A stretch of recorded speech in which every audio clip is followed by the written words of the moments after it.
Hey,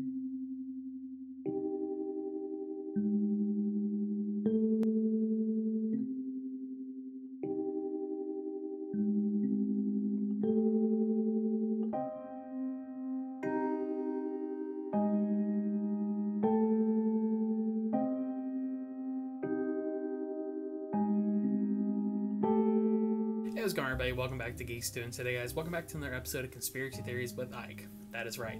Today, guys, we're going to be talking about definitely an interesting theory that I do want to give a little bit of context in the very beginning before we actually get into it. I want to give a big thanks to Cicada1205 for creating this iceberg again, and then thank you again, whoever you are out there, for having this out there in the world for people to look at and for me to use, to research, and to honestly have a lot of fun doing it. So I always throw this up in the very beginning, but here is the iceberg. It's huge. It's amazing. I love it. And this one is actually the last one from the bottom tier. Now, you may have noticed that I actually purposely skipped over this one, and that's kind of what this context is about. The theory that we're talking about today is from the very bottom tier, and it has to do with more of a mindset and a philosophical standpoint. And the conspiracy is that this supposed thought process and series of contexts and series of I guess you could say just thought processes and theories and everything else, like it's a bunch of things combined together that sort of drive you to do the unspeakable. And the reason I wanted to take a little bit of time to provide some context is that I'd actually heard about this many years ago. I graduated high school almost 10 years ago now. When I was in high school, I was probably in the heat of like internet, communities, 4chan, Reddit, Facebook, Twitter, all of them. Obviously, Facebook and Twitter are more like normie, I guess you could say, if you subscribe to that thought process, right? But I had some friends who were really heavy into things like Reddit and 4chan and what other sites, I can't even think of any off the top of my head, that were around back then. There were plenty more.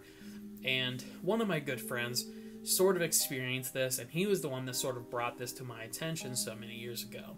And it was very interesting to see him go through this. It was really rough. Obviously, I know a lot of people like to think that this specific theory is sort of a meme, but I guess when it's applied to the right person, given the right context, it can be more than just a meme. So I want that to be the caveat that I provide you firsthand, is that while I don't know if this truly was the reason why my friend suffered the way he did, I do know that this series of thoughts and series of concepts could imbue someone with the thought or ability to harm themselves, maybe. So I want to give a very important, viewer discretion is advised before we get into this, that if you're not in such a sound state of mind, maybe if you are struggling with some things right now, maybe this isn't the video to watch, and that's fine. I care more about your well-being than you watching my video that's going to get, 20 views? I just do this for fun, guys, so I really don't care. But today we're going to be talking about the despair code.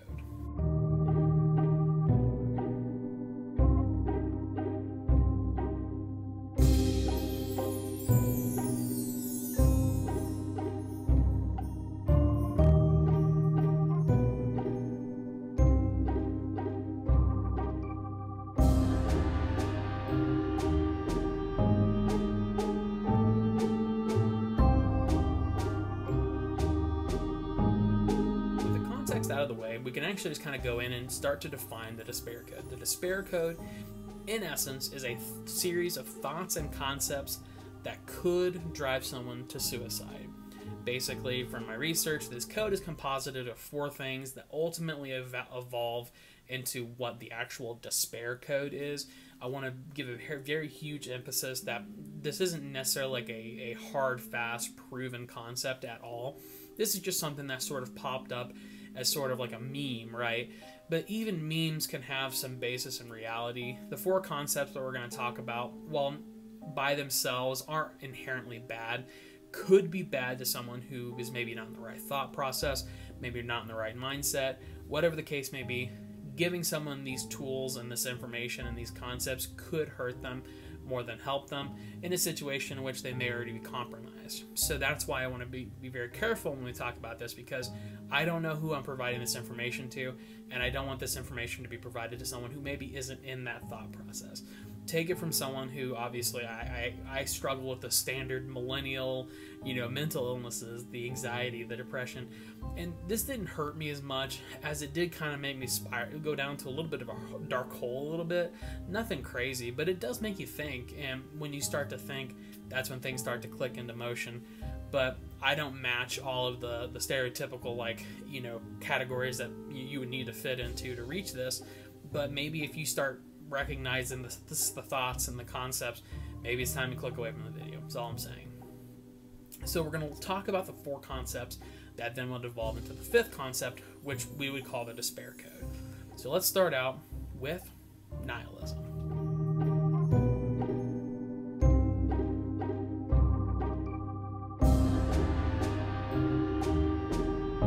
So as mentioned, we're going to start with the concept of nihilism. So, if you've ever watched the Controversy podcast that me and my good friend Salsa do, we actually had a very interesting argument one day that sort of caused me and him to stop talking for a couple weeks, because that's just how it goes. We're like brothers. We argue for a little bit, and then we start talking to each other again. But it was actually about nihilism. And so there's a very literal definition of nihilism, but nihilism in of itself is very expansive, okay? Nihilism covers a lot of different concepts, and there are a lot of different concepts that include little bits and pieces of nihilism in them. But traditionally, again, very hard to truly define nihilism, but generally speaking, it is defined as the rejection of all religious and moral principles in the belief that life is meaningless. Okay. Again, I'm not juxtaposing, and I'm not assuming that you or I, or if anybody who subscribes to nihilism truthfully believes every aspect of that definition.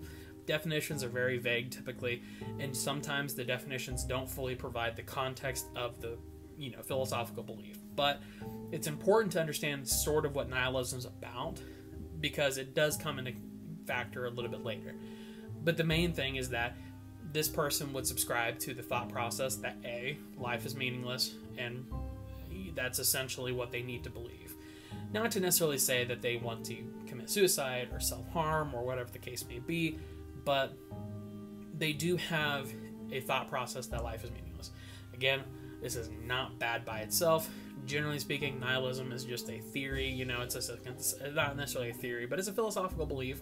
Let me rephrase that, because I don't want to, definitely don't want to hurt anyone's feelings or insult anybody's philosophical beliefs, but definitely having the thought process of nihilism there's nothing wrong with that. That's just how some people decide to view the world, and that's absolutely fine.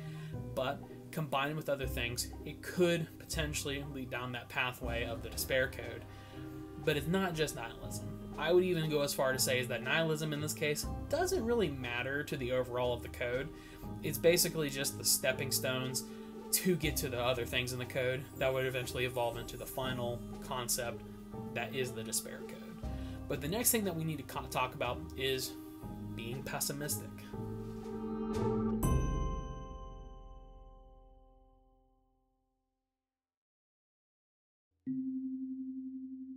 Pessimism in general is the tendency to see that the worst aspect of things or believe that the worst will happen. Basically, pessimism is a very general, basic concept, but when applied to someone's worldview, can definitely make them see things that you and I would not normally see. So, again, pessimism sometimes can be annoying. Like if you have, for instance, I have people in my life who are sometimes very pessimistic. I tend to kind of lean more towards the optimistic realism standpoint. I tend to sometimes be blissfully optimistic though, especially when other people are down and out. I really try and push hard for them to be optimistic. So, I definitely see where pessimism could, factor into that, how, pessimism could cause some form of development in one person to, hey, nothing matters, everything else. Also, everything's always going to go wrong, so why should I even try? And again, pessimism isn't necessarily a bad thing. Sometimes being pessimistic, can help people who are maybe in a fragile mind state. Maybe thinking that, hey, you know what, if I just assume the worst, it can't hurt me, that could potentially help someone. And if it does, that's great. But combined with the concepts of nihilism, pessimism, could potentially lead you down a dark path. And of course, like I said, this is all theoretical. The despair code is not some officially backed theory. This is just some thought process that was put in there to maybe make people think. And The next step of this, after pessimism, is a concept of low self-esteem.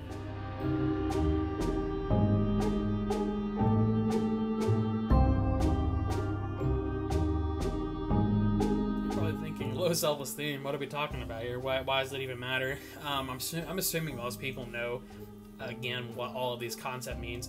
Really, the last concept is probably the most important and the one that most people may not know.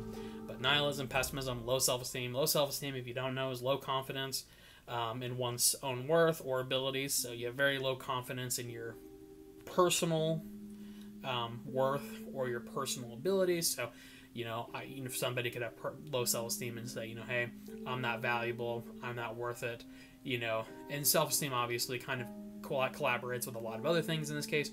But basically what's happening here is we're building a sort of an equation, right? I would almost say the despair code is sort of like the definition of the end result, but there's a despair equation that sort of goes into it first, and all of these are important aspects that sort of build up an internal, I guess, not necessarily hatred for oneself, but certainly a hatred for one's existence. So low self-esteem is certainly something that plays into that, because if you have very little confidence in oneself or very little confidence in your abilities or yourself as a human being, then it's very possible that could lead you into other places that you don't want to necessarily be in. But that ultimately leads us to probably the most important concept that sort of works in this equation to the despair code, which is the concept of anti-natalism.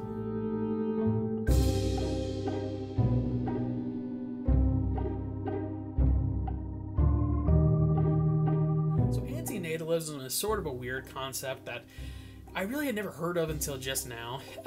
I knew some of the other factors of the despair code from the people that I had known in my past who had kind of been a part of these communities at the times. So I knew about the despair code and I knew some of the central tenets, but I'd never really heard of anti-natalism. And honestly, it's kind of odd. Anti-natalism, and obviously I'm not going to say that it's odd in the sense that I think it's bad. I definitely don't agree with it. 100% I don't agree with it. I think that there are some situations where maybe this could be applied to individual scenarios potentially. But real quick, just TLDR, too long, didn't read. Anti-natalism is the thought that humans should abstain from procreation because it is morally wrong. And here's my issue with that. You cannot say that every procreation or any attempt to procreate is immoral, right? There are 101 situations that would play against that, and obviously I understand that someone in this situation may not understand or see it from the same perspective. I think that anti-natalism, from a personal belief standpoint, we're not talking about political or anything like that, but from a personal belief, it's fine because it's just one person thinking, hey, I shouldn't procreate. But it's definitely the seed of a very harsh reality that is, this person doesn't want to procreate because they think it's morally wrong. So in some sort of way, they want to prevent themselves from potentially being able to procreate. And we'll talk about a little bit why that's important here in a second. But anti-natalism is definitely an incredibly important concept of the despair code and of the equation leading to the despair code, because if you can believe that your birth was morally wrong, because that's essentially what they're saying, especially when in relation to the despair code. I'm not saying every anti-natalist person believes this, but when you believe in the concept of nihilism, you believe in pessimism, and you have low self-esteem, and now you're also believing in anti-natalism, these four factors are combining, and you're basically saying to yourself that my birth was morally wrong. My existence has no importance, no meaning. So A, I have no reason to exist. B, my existence is a blight against moral and ethical belief. Everything goes wrong, and I have low self-esteem because I have very little self-worth. So you have these four concepts that by themselves aren't inherently bad, but when combined together, they create what I would consider to be the despair code, which is pro-mortalism.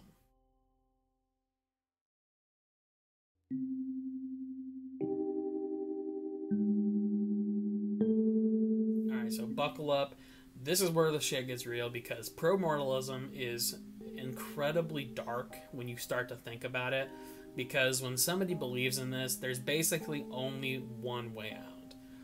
Pro-Mortalism, the end result of the despair code in of itself, if you want to, is the full belief in pro-mortalism, similar to anti-natalism, but it's essentially the belief that it is better to be dead than to continue living.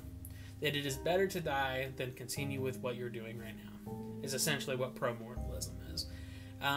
And again, the reason why this is going to be really hard to talk about is because if you believe in pro-mortalism, there's only one way out, truthfully.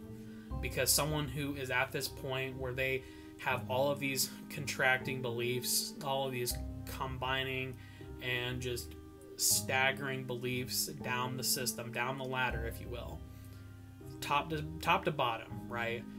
You have nihilism, you have low self-esteem, you have pessimistic beliefs, and you believe in anti-natalism.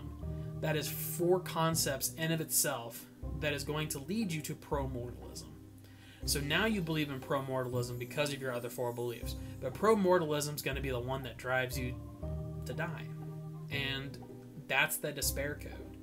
To go into this a little bit more, the pro-mortalism standpoint and position is that when you exist, you experience suffering. And potentially you may experience pleasure. But being dead, you do not suffer. And by not existing, you do not care about possible pleasure, right? And obviously pleasure could be anything from just living life and being happy all the way to whatever concept of pleasure you may have. But that being said, with all of that being put together, I've already said it once and I'll say it again, the end result of pro-mortalism is that death is inherently better than life. So after a wild combination of the 4 pillars of the despair code, you actualize your beliefs, and in pro-mortalism, you complete the despair code. I think that the despair code is like a combination of all of these things, right? Not to say that this is necessarily like an equation, because human life is not an equation. There are so many just concepts, and there's so many variables and everything else that kind of play into this. And like I said, I really tried to avoid the despair code for a little while, just because, not that this was like harmful to me per se, but it is definitely a hard concept to think about, because especially from my perspective, I've heard of this before, right? I had people, when I was in high school, who thought about this and who talked about this and let other people think about it, and that's sort of a weird like mass hysteria type thing where like you start thinking about it and you just kind of get depressed. And like, I never let it affect me because I don't really subscribe to any of these beliefs, but it's sort of like this weird concoction that just creates this sort of volatile lifestyle and sort of volatile ideology. I had one friend who constantly used the phrase, reckless self-endangerment isn't suicide, right? Like, I don't know exactly what he ever meant by that. I obviously haven't talked to this person in some time, but certainly that was a concerning thing to say, especially from a point of high school. And it's not like I could really do anything. Sure, I told people, but can someone really do anything about how someone views life? And with that being said, this sort of volatile concoction of various concepts and beliefs lead to the concept of pro-mortalism and lead to what is being defined as the despair code. And truthfully, the despair code is very, very dark. And I would say this is probably one of the darkest theories that I've ever really read, because it may not be about aliens or demons or serial killers or, the ultimate, be the Bohemian Grove or the Illuminati or whatever else. While it may not be about that, and it might not be some cheesy gimmick or anything like that, it's sort of a weird, this is real life kind of theory, right? Like, these are all very real concepts that people do believe in, even if there's very small subsections of humanity that believe in them. There are people that have these concepts and believe these things, and it sort of seems interesting to me that we have the internet, which is this great place, but it's also a very dark place. The internet's a very horrible place to be on sometimes, because there's stuff like this. And there are communities that are pro-mortalism. You can go on Reddit and there are all kinds of communities that talk about stuff like this, who believe in nihilism, who believe that living is ultimately worse than being dead.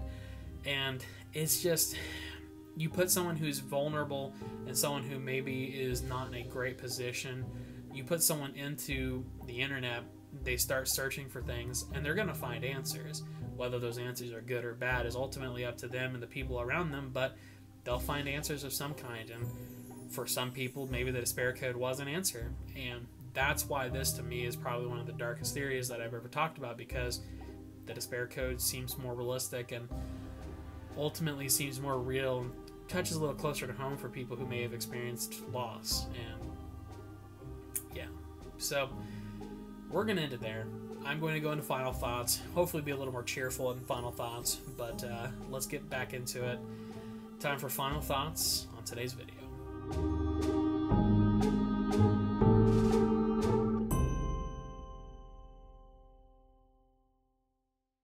Alright folks, that'll wrap it up on today's video of Conspiracy Theories with Ike. Today, as we talked about a very tough theory, one that I, again, have been sort of not looking forward to talking about, but the despair code, we talked about it, we got it done, and hopefully this will be the end of that. But if you guys are interested in other conspiracy theory videos, please feel free to check out the rest of the channel. I have plenty of other conspiracy theory videos that are various in nature, everything from the prenatal quantum, I don't remember what it's called, prenatal quantum something or the other, and there's also ones about Neanderthals and the caveman genocide and the Paleolithic deep state, all the way to things like the final understanding and God's ego death and things like that. So this is sort of a little more of a, I guess, a philosophical conspiracy theory that there exists this code that would lead you from being just a normal person to being this sort of, I mean, not necessarily suicidal in theory, but definitely someone who views life very differently because of the concepts that you're learning, which ultimately result in the thought process of possibly self-harm or anything else. So anyhow, very interesting theory. Again, something I kind of avoided for a little while, but this is the last theory from the final tier of the conspiracy theory iceberg. The conspiracy theory iceberg, pretty much everything else is on upper tiers from here on out. I've basically talked about all the bottom tiers first, and I kind of thought that way because I was like, maybe if I just do that, kind of get some of those rougher ones out of the way, more complex ones out of the way. But there are some really cool ones on the upper echelons and tiers of the conspiracy theories, so we'll get into that starting next week. But hope you guys enjoyed. If you did enjoy, again, check out my other videos. Give us a like and a subscribe, and follow us on social media. That is in the description and at the end of the video as well. And as always, guys, please stay safe, stay happy, stay healthy, and we will see you in the next one. See ya. If you or anyone else you know is struggling with thoughts of suicide, depression, or self-harm, and you'd like to seek some help, please find resources on suicidepreventionlifeline.org or call 1-800-273-8255. Stay healthy, my friends, and we'll see you in the next one.